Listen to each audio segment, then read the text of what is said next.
Hey everyone, what if I told you not to buy another security tool until you've done this one thing? Let me explain. And by the way, we're going to look at some tools today, but they're just examples, not an endorsement or recommendation. There are a lot of ways to assess systems with and without third party tools. Let's get started. Why are we looking at World War II battle maps? Well, I'm glad you asked. Sun Tzu once said, to know your enemy, you must become your enemy. If we take this into the cybersecurity world, we want to think like an attacker.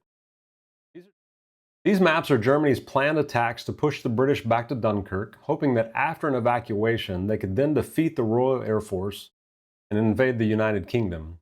Fortunately, the Luftwaffe were defeated in the Battle of Britain and the operation never took place. Anyway, if you're a history buff, you can check out more of these maps at the Imperial War Museum's website, and there's a lot of really neat stuff out there. For now, back to cybersecurity, there are some great exercises I would recommend everyone go through annually if possible. Things like risk assessments using a trusted and accepted cybersecurity framework, and penetration testing at some level. By leveraging an accepted framework, you'll establish a foundational approach for managing and reducing cybersecurity risk through recurring reviews of controls and safeguards, and this leads to incremental improvement in your cybersecurity program.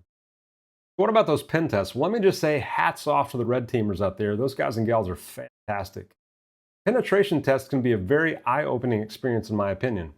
It allows us to see how a threat actor might work in our environments against our own defenses. Let's talk about that one thing that I mentioned earlier that I would recommend you consider before spending money on any cybersecurity product or service, and that is an attack surface assessment.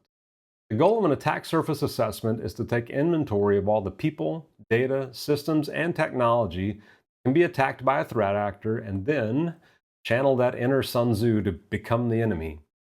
There are a lot of different approaches for an attack surface assessment. You can go inside out, outside in, really whatever gets the job done. The key is to be thorough and methodical, ensure that all attack surfaces are covered and evaluated. Then we have a complete picture of what we're defending, and we can start selecting the best protections tailored specifically to our systems. So let's start with one of the most important assets, and that's you. According to the 2025 Verizon Data Breach Investigation Report, if we exclude breaches caused by error or misusage, they concluded that 60% of breaches reviewed involved a human element. 32% of those were from abused credentials. In simpler terms, they compromised or stole an identity to log in and breach the system. So think about this question for just a minute. How many logins or identities do you have to perform your job or just live your life? Each one of these logins represents an attack surface for the bad guy. According to a 2022 CyberArk report, the average technology worker has over 30 identities associated with their job. That's a lot of attack surface to keep an eye on. So how do we fix that? Well, think about things like single sign-on to reduce the number of identities, passkeys or passwordless technologies to reduce the reliance on passwords, and we've all heard about multi-factor to enhance identity protection. A really good resource to check out for this is the FIDO Alliance at fidoalliance.org. But for identity, that's just the beginning, as we also need to review privileged accounts, existing controls enforcement, and then we need to review dark web activity related to your organization, and that means checking every login for every user on every system. All right, now that you're protected, let's look at what's next. You're likely sitting at a laptop or a mobile device right now and watching this, and you guessed it, that's an attack surface. According to that same DBIR report, if an attacker can't log in using a compromised credential, they'll look for a vulnerability in the system software. Unfortunately, software is fallible and so are we as humans, and after identity attacks, the most common attacks we see are email-borne, prompting a user to click on something bad, or just weak or malicious software that gets installed on a device. We want to inventory the systems and software in use and verify that they are necessary and safe. But what about users that are working remotely, connecting to public hotspots, maybe even using public computers? Those all represent an attack surface as well that we've got to consider. So the protections for each of these scenarios may be a little bit different. One of the most effective ways to protect machines these days are with zero trust approaches. In this configuration, users are authorized to run only known good software, and anything else that it really has to be evaluated and approved before usage. For mobile devices and kiosks, we may want to configure conditional access policies or other safeguards to limit access from systems that are outside of our controls.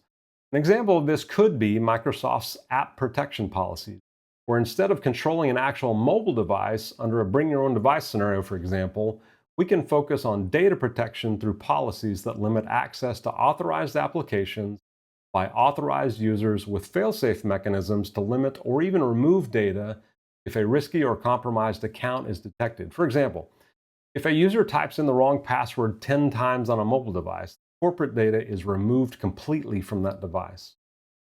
If we take this a little bit further and fully embrace the zero trust architecture, we begin to only allow authorized users on authorized devices to access authorized information on systems with an authorized purpose. And that's a lot.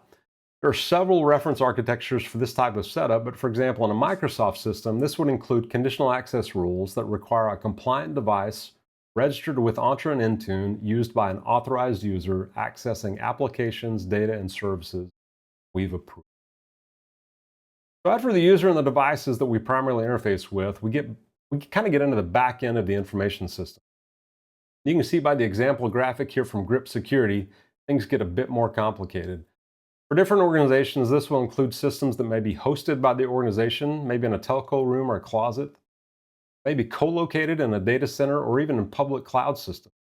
In modern workplace type environments where organizations have adopted a cloud-first strategy, this may be primarily software as a service system. Without getting too techy here, this portion of the assessment involves looking at things like our public-facing firewalls and systems, maybe even DNS records and cloud services to see what we've configured and enabled for your team to do their jobs. We're kind of connecting the dots between the information and processes that your users rely on to make you successful. Software services like Salesforce, Jira, or maybe even M365 all offer incredible flexibility to configure access to meet your needs. So assessing these platforms to ensure that they're secure is incredibly important to reduce the potential for a cyber incident. And there are a lot of great tools out there that specialize in cloud security posture management. One example is Sophos Cloud Optics, or if you're a Microsoft customer, they have a built-in feature called SecureScore, and it offers great insight into the posture of your Microsoft environment, often leveraging some of those same frameworks that we talked about earlier, or best practices like CIS benchmarks for the best possible security outcome. All right, so we've talked about users and identities, systems that they utilize, and we've talked about those backend systems and cloud systems. And there's just one more aspect that's been growing in usage over the past several years, and I would just label this maybe as linked systems. See, these days we're plugging system A into B and B into C, and before you know it, we have a spider web of interconnected platforms and systems just so that everybody can get exactly what they need. This type of connectivity is usually facilitated through API connections or app consent in cloud apps, and you can almost think of these as like non-user identities. But they're still identities nonetheless, and we're granting these application programming interfaces permission to read and write to these systems. So it's important that we have an accurate inventory and that we onboard and offboard them just like we would a privileged user. For context, according to a CyberArk 2025 report, machine identities now outnumber human identities by more than 80 to 1. That means we're authorizing systems to act on our behalf through these interconnects, and this is getting really popular with things like artificial intelligence systems. But like the other attack services we've talked about today, there are tools available for assessing the security of API tools as well. OWASP, or the Open Worldwide Application Security Project, publishes a list of API security tools that can be used to assess the security of these types of interfaces. We've covered a lot today, and hopefully you found it interesting and valuable. Stepping outside of our normal roles and thinking like an attacker can help us better understand where our weaknesses and vulnerabilities might exist, and knowing is half the battle. With this knowledge, we can formulate plans to fortify our systems and reduce the risk to our people and our organizations. Unfortunately, the attackers are constantly working to improve their craft, and so we need to be doing the same. If we can help in assessing your attack surface, please reach out to your account management team here at Axis. Let's schedule an attack surface assessment for your organization. Or, if it makes sense, let's talk about our managed security services, which include ongoing attack surface assessments. We're here to help.